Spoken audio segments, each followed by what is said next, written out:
peluang terjadinya orang berbuat menyimpang karena penegakan hukumnya dirasa bisa diatur dan kemudian bisa dikondisikan sehingga orang yang ingin berbuat jahat yakin ketika dia berbuat dia akan lolos. Setelah itu menjadi peluang korupsi semakin banyak. Saya itu kan diancam beberapa kali, bahkan sebelum diserang air keras pun saya sudah diperingatkan saya akan diserang lagi. Saat itu memang saya banyak menangani kasus besar, kasus yang melibatkan orang-orang atau pejabat-pejabat penting lah.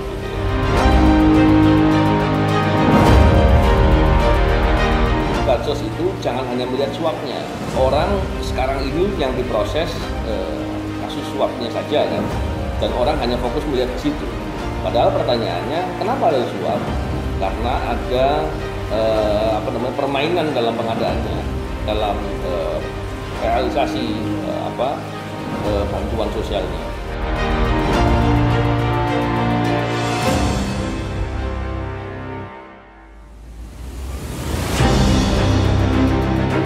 Dikenal sebagai penyidik terbaik, Novel mengawali karirnya sebagai polisi hingga dikenal pandai mencium aroma korupsi. Lahir di Semarang, Novel terkenal garang saat perang melawan kejahatan. Bagi Novel Baswedan, koruptor harus dilawan. Darah perlawanan terhadap kezoliman mengalir dari sang kakek yang juga pejuang kemerdekaan. Di bawah komandonya, banyak tokoh dan pejabat yang dipenjarakannya hingga resiko besar pun kerap mengancamnya. Serangan terhadapnya memang telah menyebabkan kebutaan, namun kini mata kirinya justru menjadi simbol perjuangan.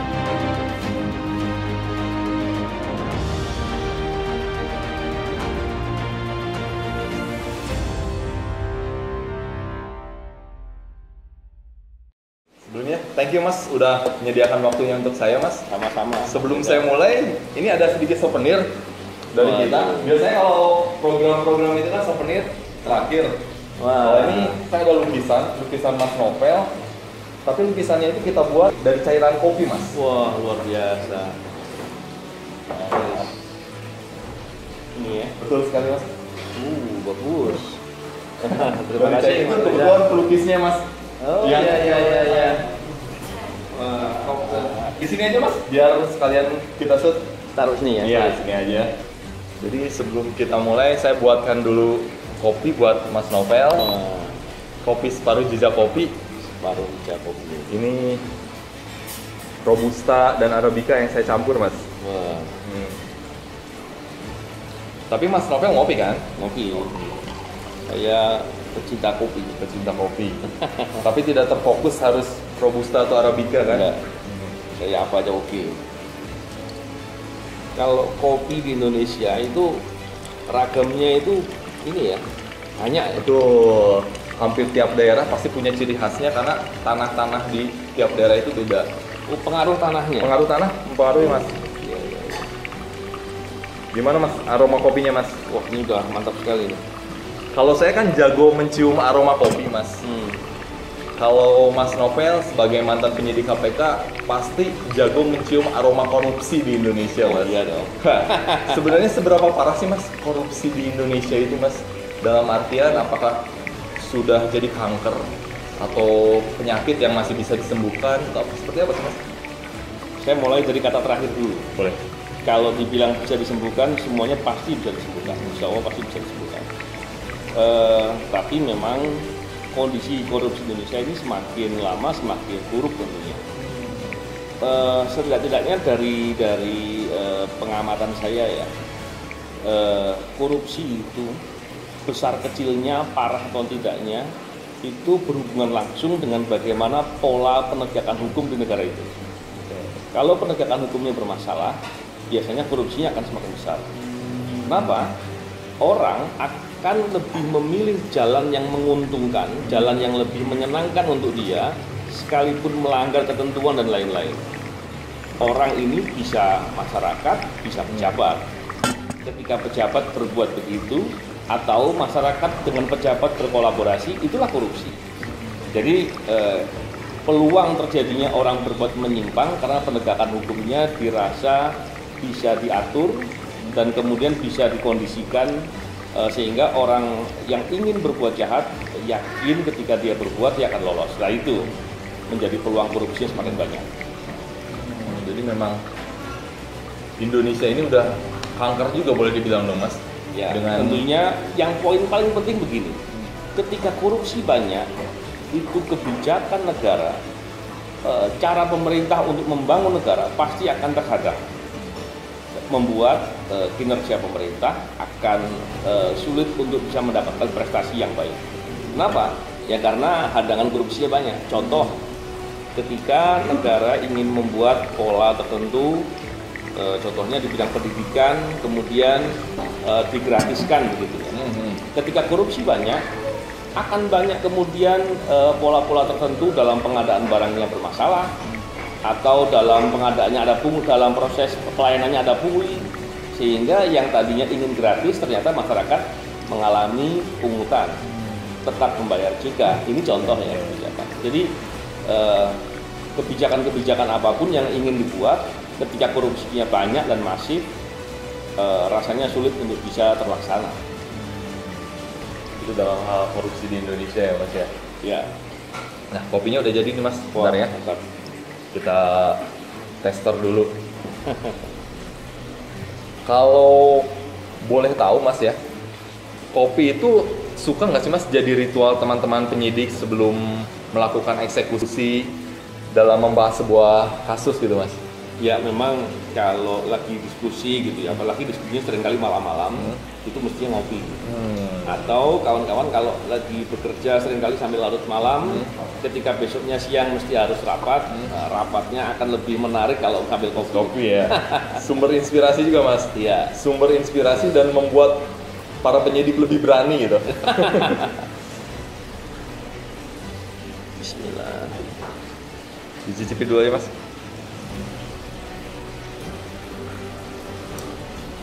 Wah mantap, enak sekali. Ini Robusta dan Arabica Mas. Iya. Saya lebih senang menuangkan air kopi buat Mas Novel dibandingkan air keras Mas. Ya. Boleh sedikit Mas cerita Mas? Sampai akhirnya. Kalau memang begini ya, saya itu kan diancam beberapa kali. Bahkan sebelum diserang air keras pun saya sudah diperingatkan saya akan diserang lagi. Saat itu memang saya banyak menangani kasus besar, kasus yang melibatkan orang-orang atau pejabat-pejabat penting lah gitu ya.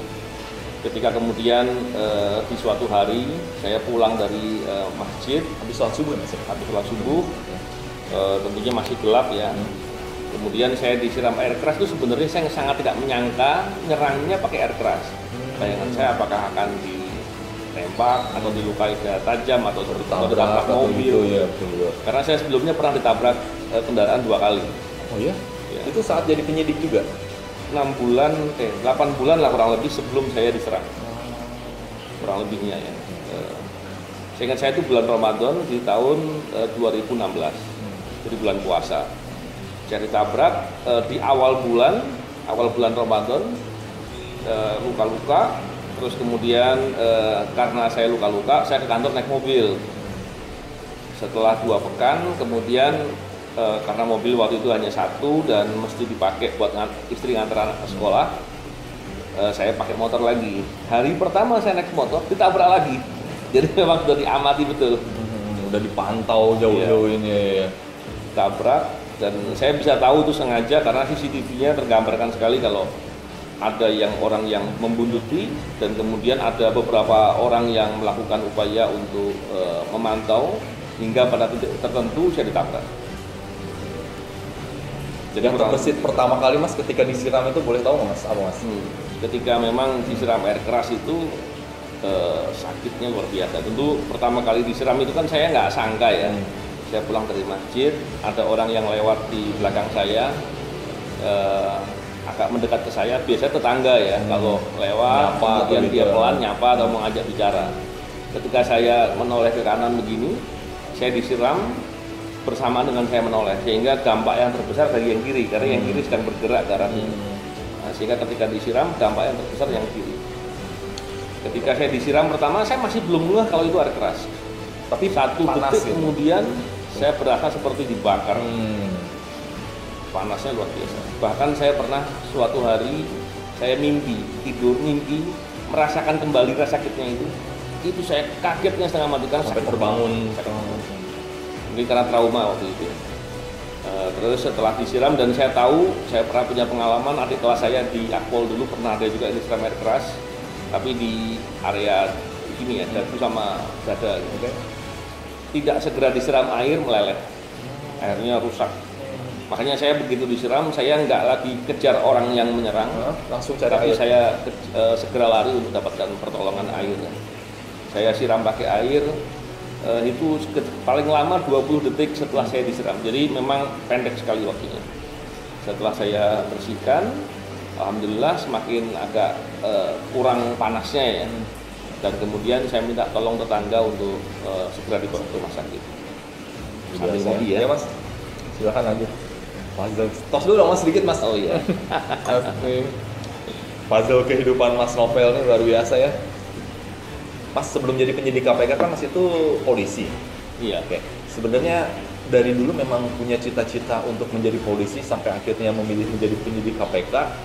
Kalaupun punya cita-cita itu apa sih mas yang menjadi dasar mas untuk memilih menjadi polisi? Iya. Saya dulu sejak kelas 3 SMP saya bekerja. Saya bekerja dari pekerjaan yang masih kasar gitu namanya, masih belum ada skill ya. Kemudian kelas 1 SMA saya bekerja di perusahaan tempat pangkalan material gitu ya, bikin barang-barang untuk bangunan. Kelas 2 SMA saya bersama dengan paman saya, dibantu paman saya dan orang tua saya dan ibu saya membuat usaha jual bahan bangunan. Dan kemudian alhamdulillah di situ saya punya pengalaman banyak hal dan saya bisa mulai berjalan. Tiba-tiba kelas 3 SMA ibu saya meminta saya untuk daftar di Akpol. Tadinya nggak terpikir sih. Ibu berarti ya, ibu yang meminta saya. Okay. Dan karena ibu saya kalau yang bilang kan biasanya saya nggak terlalu banyak bantah lah, oke jalan aja. Dan waktu itu memang saya nggak terlalu paham bagaimana di kepolisian dan lain-lain. Tentunya ketika saya diberitahu bahwa ada praktek-praktek yang tidak baik, yang lazim atau banyak dilakukan, maka waktu itu saya bilang bahwa saya akan melakukan sesuatu yang sebaik mungkin dan saya yakin di kepolisian itu jalan untuk bisa berbuat kebaikan yang banyak. Tapi tantangannya yang banyak.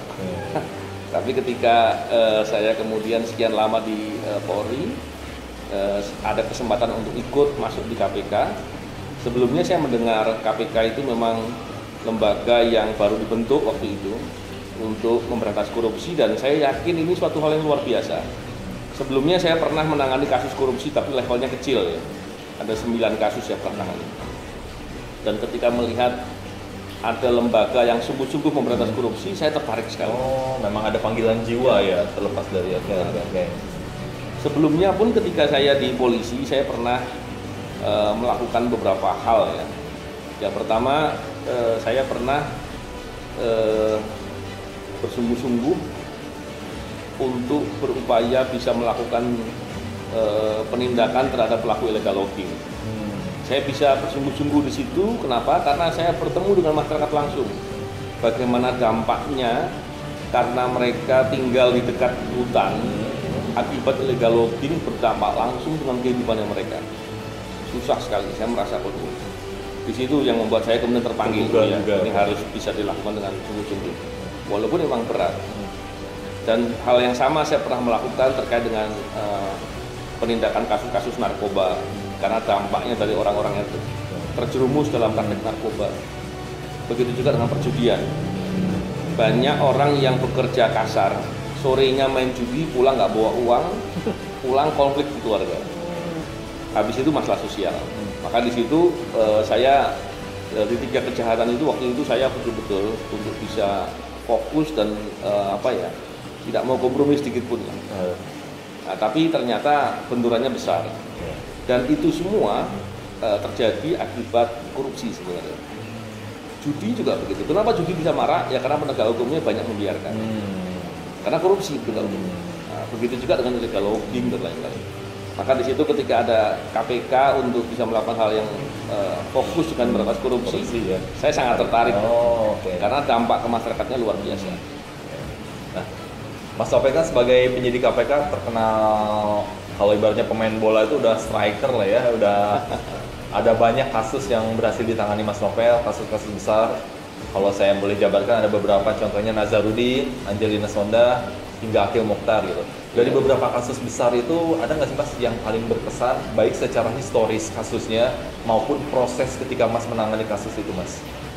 Ya, memang ada beberapa kasus yang luar biasa. Yang pertama, ada kasus yang melibatkan Nazarudin contohnya.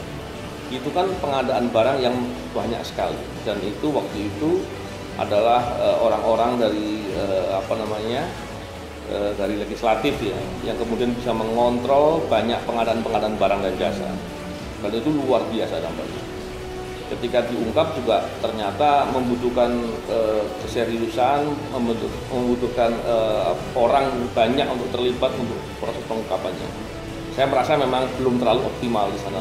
Tapi saya memang hanya meriksa sebagian, tidak semuanya saya ikut terlibat dalam pemeriksaan itu. Yang kedua, kasus terkait dengan Ketua MK, Akil Mokhtar.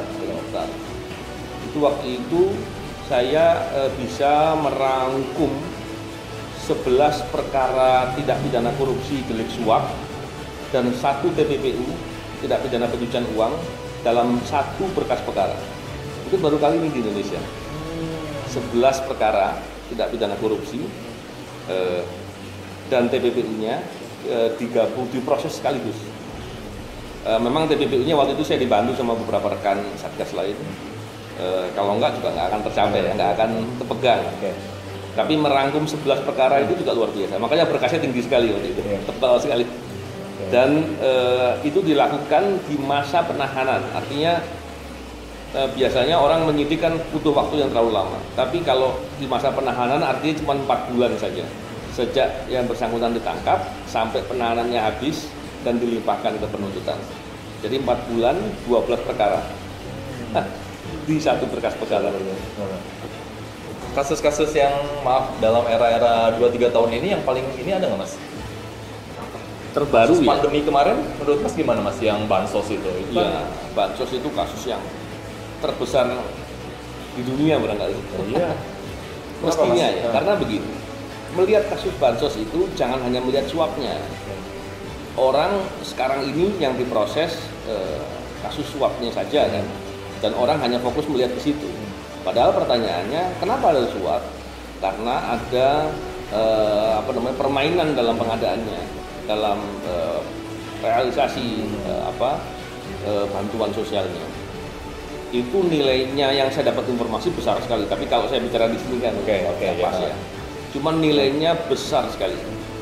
Dan nilai anggarannya untuk bansos itu, sebetulnya bansos ada beberapa jenis ya. Untuk yang sifatnya pemberian bahan makanan saja itu 140-an triliun. Dan nilai yang loss atau yang dikorupsi besar sekali. Saya yakin kalau 20% lebih besar sekali. Coba dibayangkan dengan nilai sebesar itu, apa iya tidak ada keinginan untuk menarik uang negara untuk dipulangin lagi? Padahal nilainya sangat besar. Betul. Masa sih pihak-pihak yang mengambil keuntungan dibiarkan saja? Hanya yang tertangkap dalam delik suap saja yang diproses. Nah ini yang saya melihat kalau orang Jawa bilang kebangetan. Baik konteksnya kan Mas, pandemi Mas. Konteksnya pandemi. Di saat orang sedang pada susah, ada yang seperti itu. Ada banyak kasus kan sekarang dia PCR segala macam gitu Mas. Itu kan ditambah lagi Ketua KPK Firly Bahuri waktu itu juga mengatakan di publik dalam kasus bencana pandemi itu ada cuma hukuman mati. Itu saya pernah wawancara beliau, dia betul. Jadi saya kira, tapi kenyataannya kan dia omongin itu tapi prosesnya nggak ada. Karena pasal yang diproses hanya pasal suap yang ancamannya bukan ancaman hukuman mati.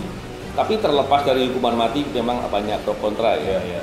Tapi setidak-tidaknya menarik kerugian keuangan negara yang dinikmati oleh orang-orang yang korup yang mengambil haknya masyarakat di level bawah di saat sedang kesusahan itu sangat bukan wajar lagi, haruslah harus dilakukan, tapi ini nggak dilakukan. Ini yang menarik. Kiat-kiatnya untuk berani menghajar koruptor-koruptor kelas kakap, Mas. Berani itu relatif. Yang pertama, kita mesti tentukan dulu posisi itu seperti apa. Kalau kita paham bahwa kita adalah makhluk yang punya Tuhan, yang kita hidup diawasi, justru karena kita takut sama yang Maha Kuasa, maka kita harus berani untuk melakukan tindakan kepada penjahat. Nah, perspektif ini yang mestinya dibangun. Justru orang jahat itu yang berani melawan Tuhannya. Jadi, betul. jadi saya pikir ketika dikatakan berani memang relatif. Yang kedua, ketika melihat orang bisa tahu bagaimana korupsi itu berlaku, bagaimana mereka itu berbuat korupsi dan dampaknya buat masyarakat. Terus kemudian kita yang paham hanya diam dengan alasan tidak berani, itu kebangetan. Tapi banyak juga orang yang nggak paham kan. Maka di beberapa kesempatan saya suka ketika punya kesempatan untuk berbicara di forum-forum publik agar bisa memahamkan orang, agar perilaku-perilaku korupsi yang merugikan orang banyak dampaknya luar biasa, jangan dimaklumi dan mesti dikritisi dan mesti didorong untuk bisa diperbaiki. Gitu Mas. Mas Novel itu kan, benar nggak sih Mas Novel itu cucu salah satu pejuang kemerdekaan Abdurrahman Baswedan kalau nggak salah? Ya, saya bukan cucu langsung ya. Oke. Tapi memang kakek saya saudara. Oke. Jadi dan di marga Baswedan memang kan orangnya kan nggak terlalu banyak sehingga komunikasi juga kakek saya namanya Umar Baswedan. Tapi kalau Abdul Rahman ini kakek langsungnya Kang Anies. Tapi memang secara hubungan memang saya langsung ya. Jadi istrinya Pak Abdul Rahman Baswedan itu, Allahyarham, itu adalah kakak kandungnya dari kakek saya. Tapi kan sebenarnya benang merahnya artinya secara historis darah perjuangan itu mengalir ya. Kalau dulu sang kakek berjuang membasmi company, kalau Mas Novel membasmi korupsi gitu, company dan korupsi gitu. Betul, sama-sama kita ini dijajah dengan perilaku-perilaku yang justru menghambat tercapainya tujuan negara. Kalau company jelas tujuan negara berdaulat dan merdeka dan berdaulat kita dirampas ya. Tapi tujuan negara kan nggak cuma itu saja. Setelah itu ada bagaimana menciptakan kesejahteraan, keadilan, kemakmuran. Jadi saya kira sekarang juga kita sedang dihambat untuk tercapainya tujuan negara oleh perilaku-perilaku korupsi. Selain secara darah perjuangan, Mas, ada nggak sih Mas pesan atau pesan yang berantai tanda kutip dari keluarga yang sifatnya memang ditanamkan sejak kecil sehingga ke Mas Novel atau ke turunan-turunan yang lain tuh punya keberanian, misalnya sang kakek dulu pernah menitipkan pesan, punya moto hidup atau apa yang ditularkan ke anak cucunya, Mas? Iya, memang saya dari kecil saya dekat dengan kakek saya, Umar Baswedan, yang dia juga pejuang juga waktu itu bersama dengan saudaranya Pak Abdurrahman Baswedan. Sejak kecil hal penting yang selalu disampaikan adalah jujur. Jujur itu nilai sangat penting. Sang kakek saya juga itu, Mas. Nah, kalau seandainya salah sesuatu itu, kalau masalah karena berbohong, itu dimarahinya agak lebih lagi. Dan satu hal memang yang sering selalu disampaikan oleh orang tua saya, oleh kakek saya adalah kesempatan ketika kita punya peluang, ketika kita diberi kesempatan untuk berbuat, maka lakukan sebaik mungkin dan jangan ditunda-tunda. Sederhana itu. Sebaik mungkin tapi jangan ditunda-tunda. Dan jangan ditunda-tunda. Oke. Terus nah, dari dua hal itu tentu saya ketika dihadapkan dengan fenomena terjadinya praktek korupsi yang besar, dan saya punya kesempatan karena saya di KPK, sebelumnya saya di Polri, maka kesempatan itu saya lakukan dan saya tidak menunda-nunda. Dengan pemahaman juga bahwa saya yakin bahwa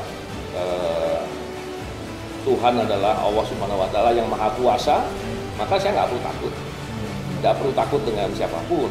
Begitu juga saya diancam. Saya pikir diancam kan keinginannya orang jahat itu terhadap kita. Apakah keinginannya bisa tercapai? Tergantung Tuhan yang berkehendak. Gitu. Ngomong-ngomong soal ibadah, Mas, ini ada 2 pertanyaan terakhir sedikit. Sering kan KPK itu dikaitkan dengan Taliban itu, Mas, itu menyikapinya gimana sih itu? Hal-hal kayak gitu tuh, Mas? Iya. Dulu ketika awal-awal itu terjadi, maksudnya awal-awal ada stigma atau diarahkan lah persepsi seperti itu, kita sih cuek ya, kita pikir ngapain? Karena memang saat itu ketika saya dan teman-teman di KPK sadar bahwa ancaman itu begitu dekat, bahkan sering nyata. Kita juga banyak di antara kami yang diancam juga, bahkan diteror langsung. Maka kita pikir satu-satunya jalan untuk bisa merasa punya perlindungan yang kuat adalah mendekatkan diri kepada Allah Subhanahu wa Ta'ala. Itu juga bukan bagi yang muslim saja, yang non muslim juga melakukan ibadah-ibadah dengan lebih baik. Saya kira itu kan positif ya. Ketika kemudian di stigma, dibuat persepsi radikal Taliban, awalnya kita nggak ngerti itu, kita biarin. Lama-lama tuh kok dimakan di persepsi ini di publik. Oleh karena itu belakangan kemudian kita mulai ngomong, tapi memang sudah terlambat ya, persepsi sudah terbentuk. Dan kemudian koruptor dan para orang-orang yang menghendaki korupsi itu tidak diberantas, kemudian mengeksekusi itu dengan isu-isu seperti itu. Ditambah dukungan buzzer itu sekarang, Mas, ya. Buzzer, makin Mas aktif di medsos kan? Iya, sering diserang buzzer juga, Mas. Buzzer jarang saya baca. Mas, pernah nggak menangani korupsi kopi, Mas? Karena saya pernah baca tuh ada korupsi bibit kopi. Tapi pernah nggak Mas tangani? Korupsi bibit kopi belum ada. Tapi sebetulnya begini, mestinya kalau korupsi itu bisa dikurangi atau bisa dieliminir sedikit mungkin, maka perhatian negara untuk mendorong masyarakatnya survive, berproduksi di banyak hal, termasuk komoditas kopi, itu pasti akan lebih baik. Tapi ketika hanya dibiarkan atau bahkan di beberapa hal negara tidak berpihak dengan sungguh-sungguh, maka kita bisa lihat problematika di lapangan hanya dihadapi sendiri oleh masyarakat. Dan itu termasuk di semua bidang, termasuk komoditi kopi. Dan itu merugikan kita.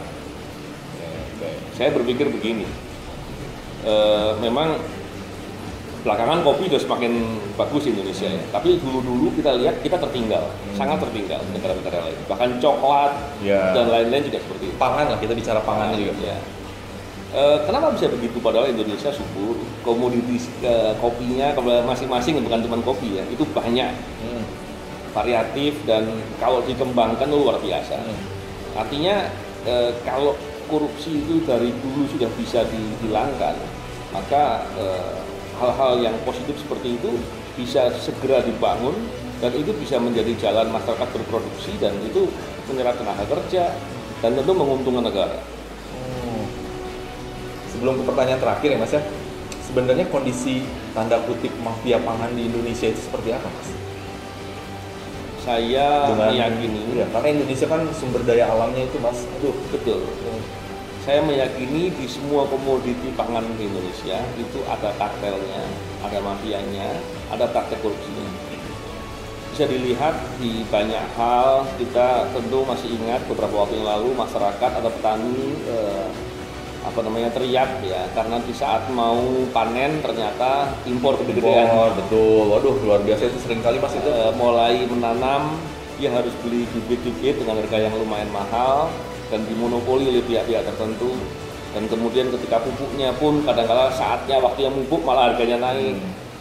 Dan kemudian ketika dalam proses perlu obat untuk anti hama dan lain-lain, ternyata dimonopoli oleh pihak tertentu. Ketika panen dibeli murah. Nah, ketika seperti ini kan permasalahannya serius ya. Itu baru dari satu sisi, contohnya padi ya gitu ya, beras. Belum lagi yang lain-lainnya. Ketika itu tidak didorong, tidak diberikan keberpihakan negara yang cukup memadai kepada para petani, pedagang, peternak, maka itu merugikan sekali. Begitu juga nelayan. Maka Kalau itu sebaliknya dilakukan upaya yang sebaik-baiknya untuk berpihak, maka itu akan menyerap tenaga kerja yang banyak, membuat anak-anak muda bisa lebih melihat bahwa menjadi petani, menjadi peternak, menjadi nelayan tertentu itu tentunya masa depan yang bisa luar biasa. Tapi kan seringkali hal itu walaupun sekarang sudah mulai ya, tapi mulainya kan bukan karena dorongan dari negara. Mas, ibaratnya sepak bola, Mas itu dalam sebuah klub itu kan jenderal lapangan tengah, boleh dibilang dulu ketika di KPK. Artinya ketika sebuah klub sepak bola itu pasti pernah punya banyak pelatih. Kalau dianalogikan dengan KPK, pernah dialami oleh beberapa pimpinan KPK. Siapa Mas yang menurut Mas paling berkesan? Bukan berarti yang lain tidak baik gitu, tapi menurut Mas ada pimpinan KPK yang secara penilaian dari 1 sampai 10 itu the best lah kasarnya. Iya, memang masing-masing pimpinan punya kelebihan kekurangan dan masing-masing ada bidang spesialisasi sendiri-sendiri. Tentu kalau belajar hampir dari semuanya saya belajar. Dan tentu terlepas dari masing-masing pimpinan itu punya kekurangan, mereka juga punya kelebihan-kelebihan yang bisa dijadikan pelajaran dan menjadi contoh untuk bisa mengembangkan dan membuat kita lebih baik. Tapi kalau ditanya satu persatu memang sulit ya, karena fungsinya beda gitu.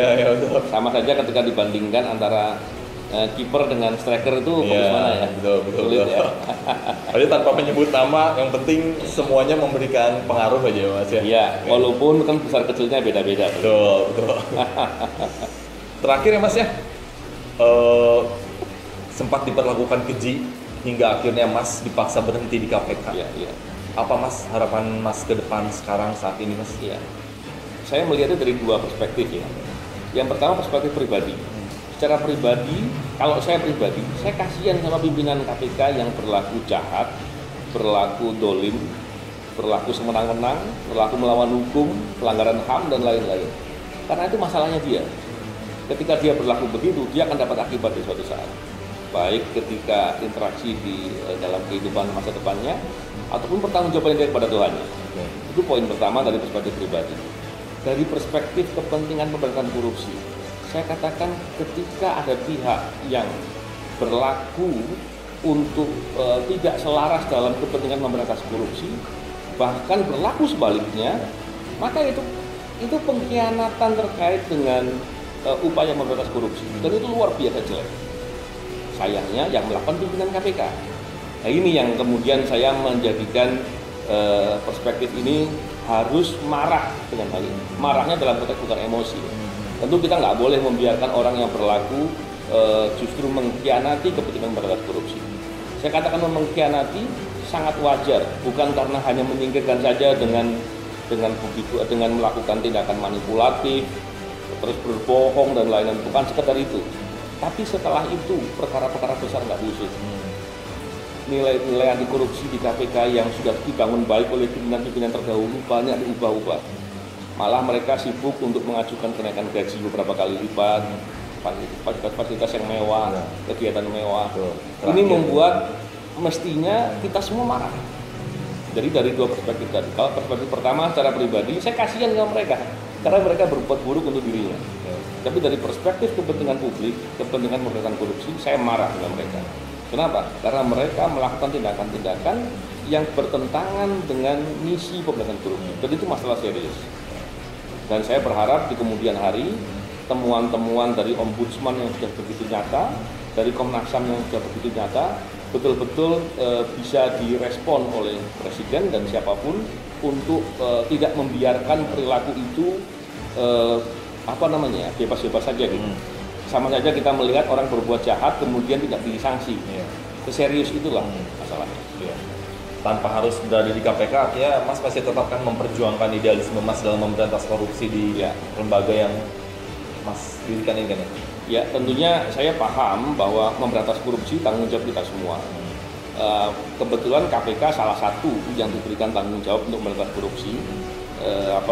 Kita tidak sedang membicarakan itu, tapi ketika saya pribadi merasa mempunyai pengetahuan, keterampilan dan pengalaman Maka saya ingin bisa berbagi kepada masyarakat, ingin mengedukasi, ingin memberikan inspirasi dengan nanti diskusi juga dengan tokoh-tokoh lain, yang dengan begitu harapan saya masyarakat bisa berkontribusi lebih banyak. Kenapa bisa berkontribusi lebih banyak? Karena itu sangat diperlukan, dan karena itu korbannya korupsi itu masyarakat sebenarnya. Ketika kontribusinya lebih banyak, maka dampak untuk mendorong agar itu segera diperbaiki akan lebih besar. Orang mau mengkritisi kalau mengerti, kalau paham. Oleh karena itu, upaya untuk mengedukasi agar masyarakat bisa lebih paham dan lebih mengerti soal permasalahan dalam korupsi itu seperti apa. Intinya kesimpulannya adalah anti korupsi tapi tidak anti kopi. Oke Mas ya. Terima kasih banyak Mas atas waktunya Mas. Silakan diminum Mas. Sama-sama. Makasih banyak Mas Sopir. Kopinya enak sekali.